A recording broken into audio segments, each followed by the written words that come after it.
Hi, my friends. Today, I'm going to tell you the story of how the woman who was supposed to be my second mom became my greatest adversary. When my dad remarried, I thought I was gaining a best friend, a mentor, and a new maternal figure in my life. Instead, I got someone who saw my own nascent light as a personal threat, an unbearable competition, and who spent months waging a silent, insidious war to destroy my confidence from the inside out. But what she didn't know, what she could never have anticipated, was that her campaign of sabotage would not lead to my ruin, but to my rebirth. It would lead me to discover something far stronger and more enduring than simple revenge.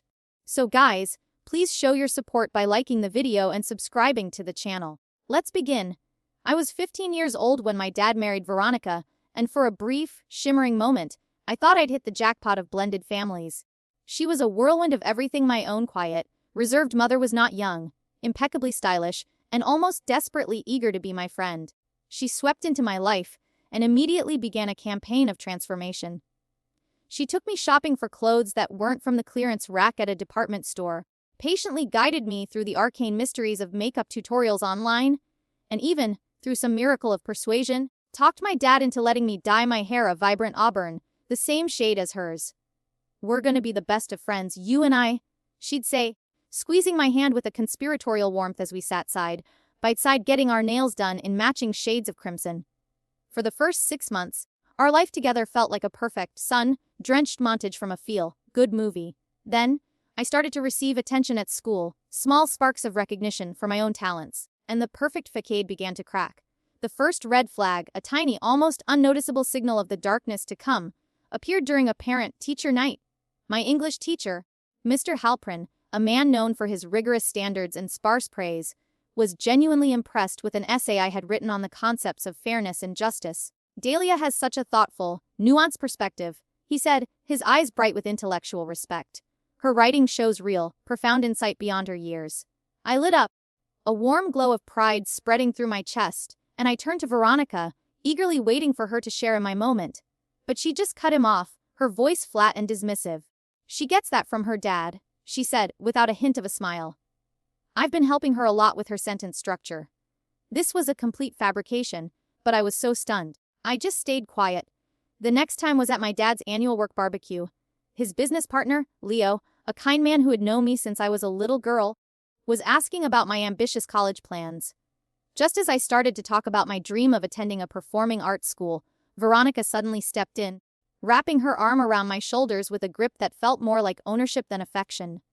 "Oh, Dahlia is still figuring things out," she said with a saccharine, sweet laugh, patting my shoulder as if I were a pet. "She's just so lucky to have me to guide her through these confusing years." Leo looked puzzled, his brow furrowing. "Didn't you just say she's only been your stepdaughter for about 8 months? Veronica's arm tensed, her perfectly manicured nails digging slightly into my shoulder.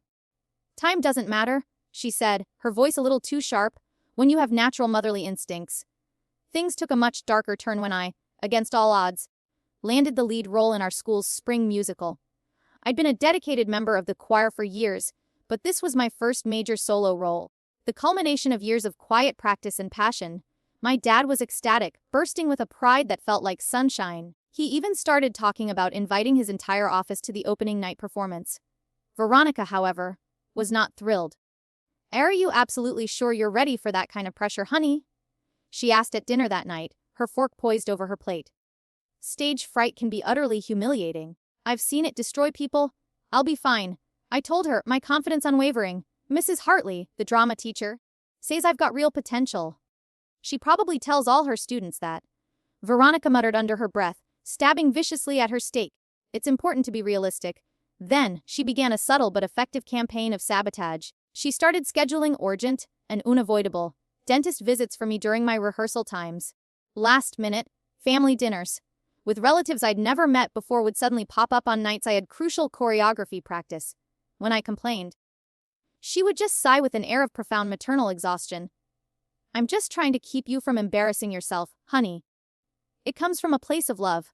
3 weeks before opening night, I was practicing my most difficult song in my room when Veronica barged in without knocking. "You need to shut it down," she snapped, her voice stripped of all its usual sweetness. "Some of us are trying to work." "I'm sorry," I said, startled. "I thought you were downstairs watching TV." "Well, I'm not now." Your screeching gave me a splitting headache. Screeching. That one word felt like a physical slap. I'm just rehearsing for the musical, I said softly, my voice suddenly small. About that, she replied, a strange, cold smile playing on her lips as she sat down on my bed without asking, claiming my space as her own. Veronica had spent months making me feel like I was her special project, like she was graciously teaching me how to be part of some secret, exclusive adult club. It had felt exciting and sophisticated at first. But now, I was beginning to realize that the sabotage wasn't an accident, it was the entire point. It started small, with acts of plausible deniability. My sheet music, which I guarded like treasure, would suddenly vanish from my backpack, only to reappear days later in a completely different room of the house.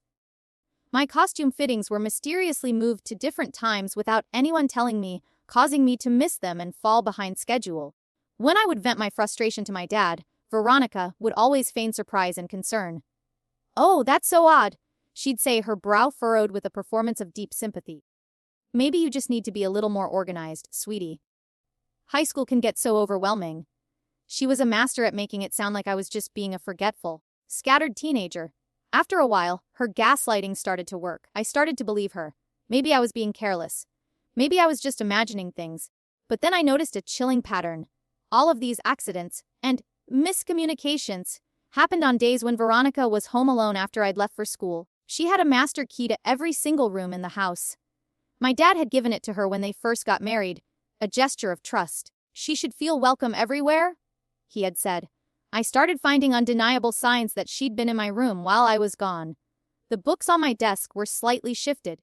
My private journal was moved from its hiding spot under my mattress.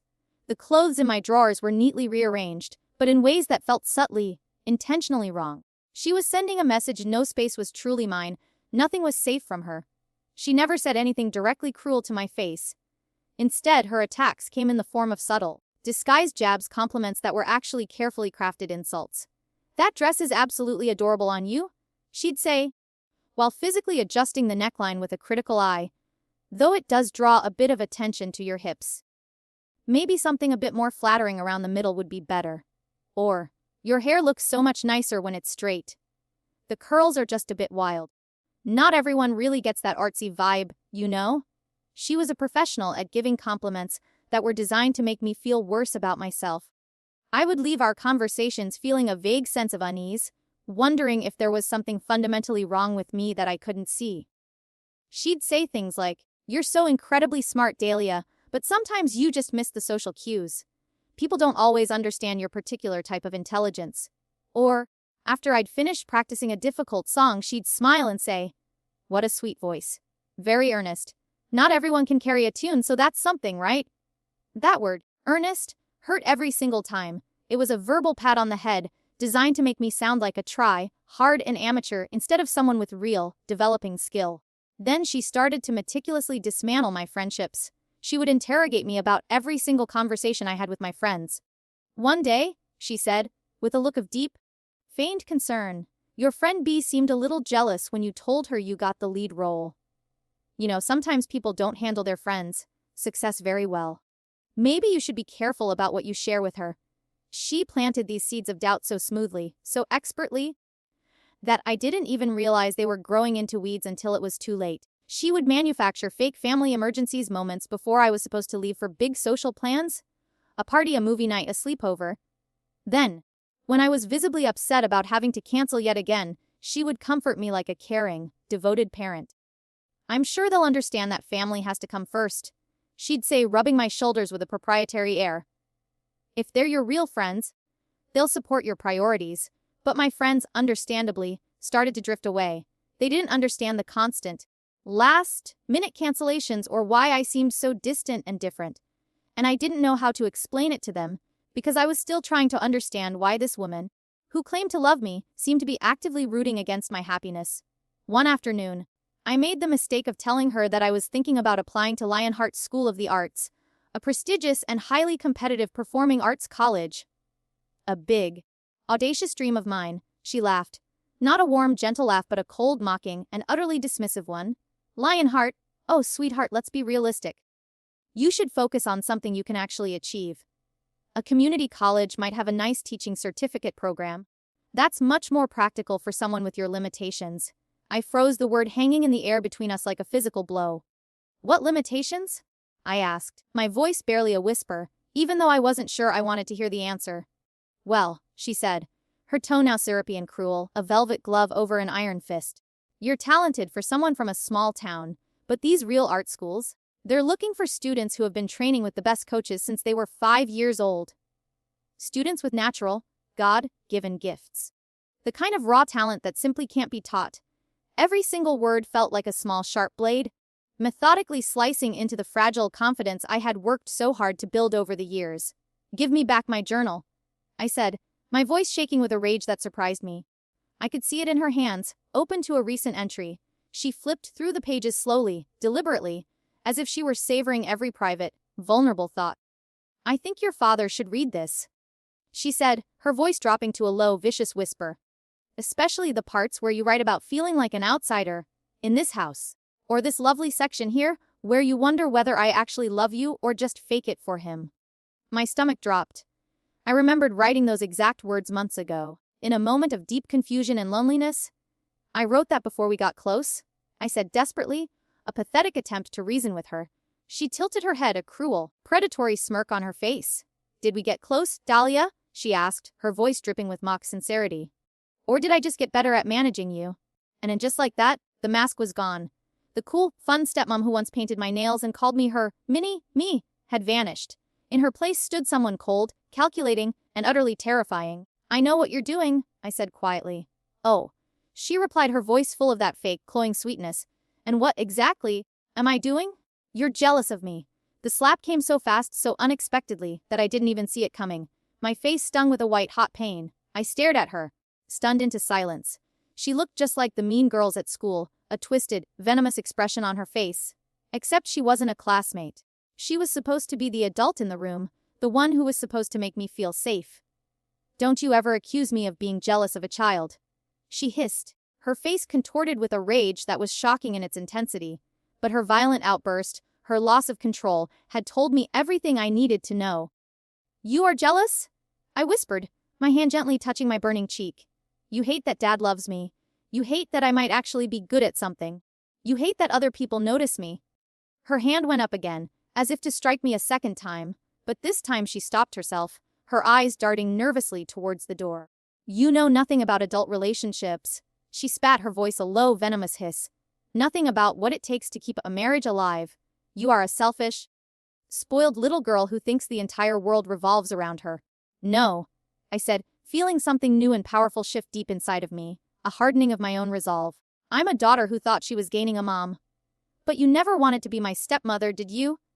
You just wanted me gone.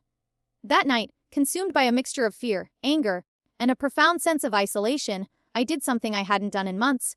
I called my real mom. After the divorce, my mom had moved to Oregon to start a new life, and the physical distance between us had slowly, painfully, become an emotional one. Veronica, I now realized, had played a huge, insidious part in that. She always had a ready-made excuse for why I couldn't call or visit. She's starting over, sweetie, Veronica would say whenever I mentioned missing my mom. It's hard for divorced women to move on when their kids keep pulling them back into the past. Maybe it's best to let her heal. Just give her some space. But that night, I finally made the call. My mom picked up on the first ring. Delia? Her voice was surprised but warm and full of a concern I hadn't realized how much I missed. Are you okay? You sound upset. Hearing her voice, so gentle and so genuinely concerned, broke something open inside of me that had been locked away for months. I hadn't realized how much I missed being someone's priority, someone who cared about how I felt, not just how I looked or how I performed. I couldn't hold it in anymore. The floodgates opened, and I told her everything. Veronica's subtle manipulations, the constant, disguised jabs, the way she made me feel small and insignificant. I told her about how she had tried to get me to quit the musical, the invasion of my diary, the slap, the way she had systematically chipped away at my confidence until I felt like a stranger to myself. My mom was quiet for a long moment after I finished. Oh, sweetheart, she finally said, her voice thick with a sorrow that was clearly for me. I was so afraid something like this might happen. What do you mean? I asked, confused. Your father called me before he married Veronica, she explained. He wanted to make sure that I was okay with her being around you. I looked her up online after that call, and what I found, it worried me.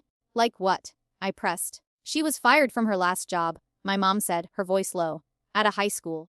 There were concerns from other faculty members about how she acted around her students, especially the talented girls. Her supervisor said that she had serious boundary issues and a documented history of unhealthy competition with teenagers. I felt a cold chill run through me.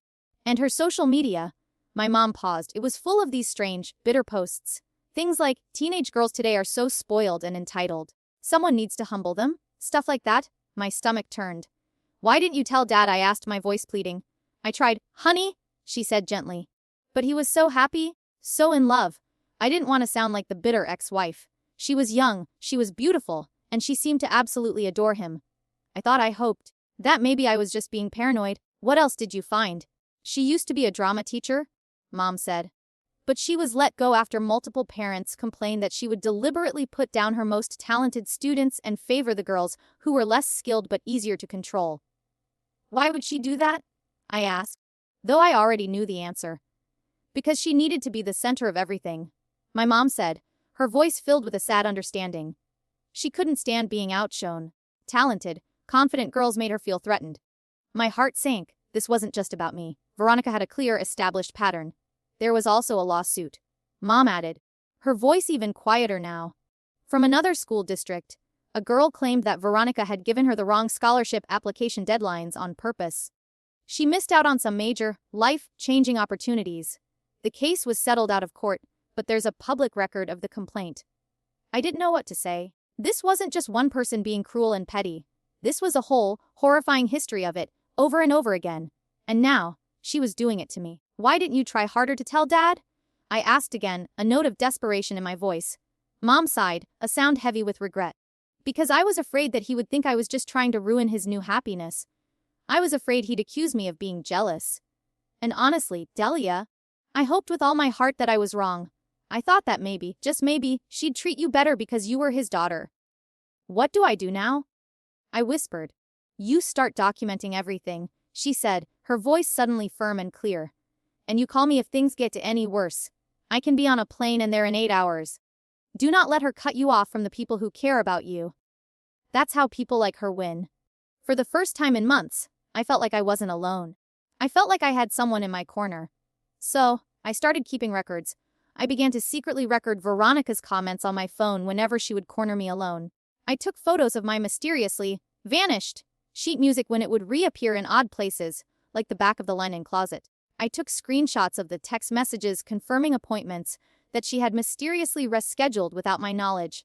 In less than a week, I had a growing file of clear, undeniable proof. Veronica wasn't just being a difficult stepmother. She was actively, deliberately, and maliciously trying to sabotage me. And the closer we got to the opening night of the musical, the more desperate and reckless she became. She started gossiping about me to my dad's co-workers, casually dropping poisonous remarks at dinner parties. I'm just so concerned about Dahlia, she'd say with a theatrical, worried sigh. She has these completely unrealistic ideas about a career in performing. It's so hard trying to support a teenager who just won't accept her own limits. The adults around the table would nod sympathetically, while I sat there, stunned into a horrified silence. I just don't want her to be completely crushed when she finds out that performing isn't her true calling. She'd say, her voice dripping with fake, maternal concern. Some kids just need to understand that participation trophies aren't the same as real, actual talent. She always said it just loud enough for me to hear. And it worked. I started to believe that even my dad's friends thought I was being delusional and ridiculous. The gaslighting at home intensified. She'd hide my homework or move my belongings, then feign deep concern when I couldn't find them. You've just seemed so scattered lately. Sweetie? She'd say, her voice as smooth as silk. Maybe all this stress from the musical is just too much for you. It's okay to admit that you're overwhelmed. She even started monitoring my phone calls, always asking who I was talking to, what we had said, and why. When I tried to push back, she would smile and call it simple concern. I'm just looking out for you, she'd say. Teenage girls are so easily influenced. I just don't want you making bad choices because of peer pressure. She managed to convince my dad to implement new, draconian rules about my phone usage. Kids just spend too much time online these days, she said during a family meeting that felt more like a public shaming. I've been reading all these articles about how it increases anxiety, especially for girls Dahlia's age. I think we should limit her screen time. for her own mental health. The truth was, I hadn't been anxious about the musical at all, not until she had made it completely impossible for me not to be. Then came the coffee visits. She started inviting her friends over on the exact days and times that I was scheduled to rehearse at home. They'd sit in the living room, directly below my bedroom, loudly chatting about their own children's sensible, realistic accomplishments while I tried to sing upstairs. It was all a meticulously planned part of her quiet, insidious campaign to silence me. "I'm just so proud of Emily," one of Veronica's friends said loudly from the living room one afternoon. "She's so smart for choosing to major in accounting. You know, these creative careers are just so unpredictable and unstable." "Exactly," Veronica agreed smoothly, her voice carrying up the stairs. "I keep trying to help Dahlia understand that these little passion projects should really just stay hobbies. It's so much safer to be practical." They all laughed and nodded in agreement, their voices a chorus of condescension, just loud enough for me to hear how foolish they thought I was for daring to dream. 3 days before the show, I found Veronica in the garage. She was holding my costume, the beautiful, custom-made dress that the costume department had spent weeks working on. It was ruined, completely and utterly shredded. It wasn't torn by accident. It was cut with clean, sharp, deliberate slashes, as if someone had taken a pair of scissors to it, piece by agonizing piece. She looked up at me, her face a mask of dramatic, theatrical shock.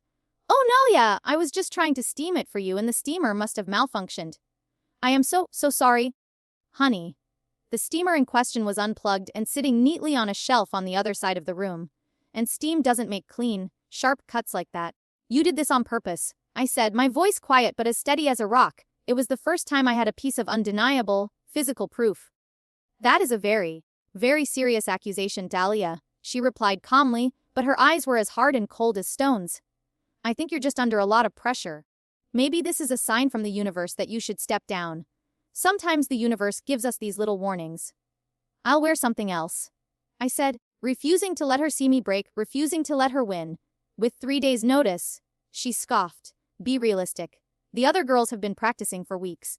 You can't just throw something together at the last minute and expect it to work. The show deserves someone who is truly ready." But I was done being realistic, at least by her twisted definition. I called Mrs. Hartley, our drama teacher, and explained what had happened. I didn't outright accuse Veronica, but I made it crystal clear that the damage was deliberate and malicious. Mrs. Hartley, a force of nature in her own right, showed up at our house within the hour. She arrived with a rolling rack full of backup costumes from the drama department's emergency supply. When Veronica opened the door, her face went pale with shock. "Dahlia told me about the little accident," Mrs. Hartley said politely, but her voice had a sharp, steely edge. "These things happen. Thankfully, we always have a few solid options for replacement." Veronica, flustered, tried to regain control of the situation. "You know, I've been thinking that Dahlia might just be too overwhelmed with all of this. Maybe she should." "Should what?" A deep voice came from behind her. It was my dad. He had just walked in from work. Mrs. Hartley turned to him with a warm but incredibly sharp smile. "I was just telling Veronica how immensely proud you should be of Dahlia. In the 15 years I've been teaching, she is, without a doubt, the most gifted and dedicated student I have ever had the pleasure of working with." Then, she delivered the final, beautiful blow. "In fact, a representative from the State University's Music Conservatory is coming to see her perform on Friday night." My dad's face lit up with a pure, unadulterated pride that I hadn't seen in months. "Really? That's amazing. I had no idea," he said, clearly stunned. "Oh, she's just been modest," Mrs. Hartley replied, keeping her eyes fixed on Veronica's face. "Sometimes, the most talented students are the ones who doubt themselves the most." But the university representatives specifically asked to see Dahlia perform after I sent them her audition recording. I watched Veronica's face twitch through a rapid succession of emotions. First surprise, then disbelief, then something sharper and uglier. Pure, unadulterated anger, before she finally forced a tight, brittle smile that didn't come close to reaching her eyes. "That's just wonderful," she said through clenched teeth. "We're all so very proud of her." After Mrs. Hartley left, Veronica caught me alone in the hallway while my dad was in the shower. "You think you're so clever, don't you?" she hissed, all of her practiced sweetness gone, replaced by a raw, venomous spite. "But you have absolutely no idea who you're messing with." "What's that supposed to mean?" I asked, my heart beginning to pound. She smiled.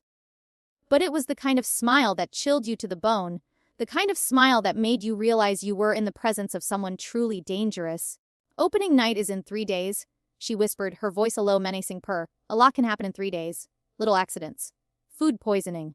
Sudden family emergencies. Equipment failures. The theater world is just so unpredictable. Her threat couldn't have been clearer. You wouldn't, I said quietly, though a cold dread was already creeping up my spine because I knew that she absolutely would. Wouldn't what, sweetie? She replied, her voice once again dripping with that fake. I'm just saying. School productions are famous for their last-minute problems. Things break. Leads get sick. Families have emergencies. It happens all the time. She wasn't warning me. She was promising me. That night, I heard her on the phone in her office, her voice low and secretive. I need a favor. Derek, she said. There's a little performance at the local high school on Friday night. I need something to go wrong. Nothing dangerous, just enough to humiliate her. She can't be allowed to go on thinking that she's some kind of star.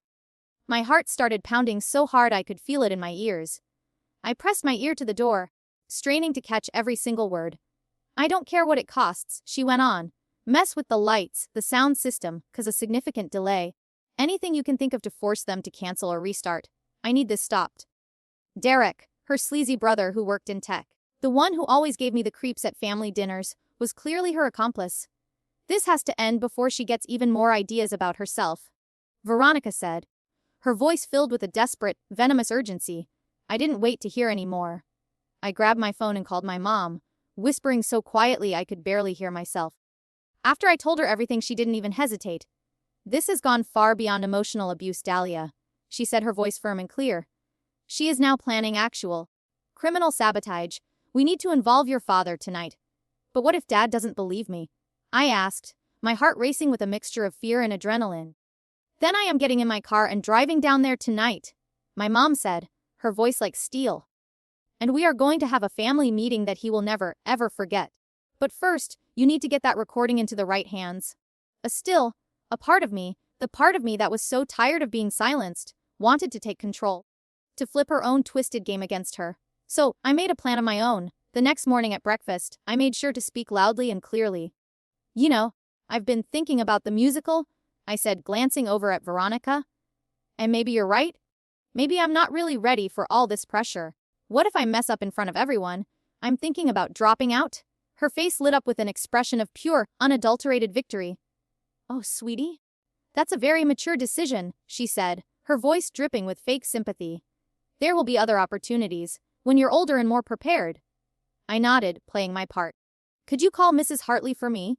I'm just too embarrassed to explain it all to her. Oh, of course, honey, she said, practically glowing with her triumph. Don't you worry about a thing. I'll handle all of it. She practically danced to her office to make the call. What she didn't know was that I had already called Mrs. Hartley the night before. If my stepmother calls you and says that I'm quitting, I had told her, please don't believe her. And if it's at all possible, please record the conversation. I think she is actively trying to sabotage the show. 20 minutes later, Veronica came back into the kitchen looking utterly bewildered, her fake cheerfulness cracking at the edges. That was odd, she said carefully. Mrs. Hartley said that she needs to speak to you directly about any cast changes. Something about school policy? Oh, that's fine, I said casually. I'll call her later. But I didn't. Instead, I went to school and rehearsed as if nothing had happened. Meanwhile, Veronica spent the day desperately calling anyone and everyone she could think of at the school, trying to push her narrative of my supposed emotional issues and own manageable stage fright. But she had no idea that Mrs. Hartley had already briefed the entire administrative staff. By that evening, Veronica was fuming. Why haven't you called Mrs. Hartley? She snapped. Oh, I changed my mind, I said, my voice bright and cheerful. I'm not quitting. Her face twitched through a series of emotions: shock, then rage, then something darker. You little brat, she spat, all of her fake sweetness gone. You think you can manipulate me? I held up my phone, the screen glowing, the recording app still running. I know, I said calmly. That's why I've been recording you for weeks. Her face went pale. For the first time since I had met her, she looked truly, genuinely afraid. What do you want? She asked, her voice small. I want you to stop, I said, my voice as cold as steel. You are going to show up on Friday night. You are going to sit in the front row, you are going to smile, and you are going to clap like you are the proudest stepmother in the world. And if you don't? My dad hears everything, the school board hears everything, and so does Derek's employer. She was cornered, and she knew it. Opening night arrived, and on the surface, Veronica kept her word. She sat in the front row next to my dad, smiling and recording the whole performance on her phone, like the supportive stepmother she was pretending to be. But I could still see the pure, unadulterated hatred behind her smile, burning in her eyes every single time the spotlight hit me. And the spotlight hit me a lot. The performance was magic. By the end of the final song, the audience was on its feet, the applause a deafening roar. Afterward, a woman came up to me backstage and introduced herself as a voice professor from the state conservatory. She offered me a full scholarship on the spot. My dad was crying with pride. I looked over at Veronica, still stuck in her seat, her face a mask of forced smiles and barely concealed fury. That night at dinner, I told my dad everything. I played him the recordings. I showed him the photos. I walked him through months of calculated, insidious emotional abuse. His face changed from confused to horrified to a deep, trembling rage. He turned to Veronica. "Is this true?" he asked, his voice cold and steady. She tried to lie, to cry, to manipulate, but it was too late. "I want you out of my house by tomorrow," he said, his voice shaking. "We had a life," he told her, "one that you built with lies and manipulation. I will not share a home with someone who would emotionally abuse my own daughter." The next morning, Veronica was gone. My dad filed for divorce. The legal battle was messy, but the evidence was undeniable. Derek lost his job, and 3 months later, a letter arrived. It was my official, upgraded acceptance to the state university with a full scholarship. My dad had it framed and hung it on the wall, right where Veronica's wedding photo used to be. 2 years later, I started college, with a double major in music and psychology. I didn't just want to perform, I wanted to understand the kind of person Veronica was, and I wanted to help protect other young people from becoming victims like I had been. I started a blog, sharing my story and offering advice to other teens dealing with toxic family dynamics. The response was overwhelming. Hundreds of messages poured in, each one a heartbreaking story of manipulation and abuse. I realized that Veronica hadn't just given me pain, she had given me a purpose. She had taught me how to spot manipulation, how to fight back, and how to protect my own light from those who would try to dim it. I started leading workshops for teens, my favorite session titled, "When Adults Act Like Mean Girls." Because that's exactly what Veronica had been, a grown woman who saw a teenager as competition and declared a silent, psychological war. My message was always the same: healthy adults don't feel threatened by children, they cheer for them. So, if someone in your life keeps telling you to aim lower, you need to ask yourself, what do they stand to gain from your failure? My dad eventually remarried a kind, grounded woman who celebrated my successes. And as for Veronica, her pattern continued. 2 more marriages, 2 more divorces, each one imploding when her new husband saw how she treated their children. Her cruelty had finally caught up with her. I'm 22 now, about to graduate with honors, with a fellowship to study music therapy. I perform regularly, and I teach voice lessons, helping others find their own voice, both literally and emotionally. And every time I walk onto a stage, I think about that night, the night Veronica tried her hardest to silence me. She failed, and in doing so, she gave me the most powerful gift of all, the unshakable, irrefutable knowledge that no one can dim your light unless you let them.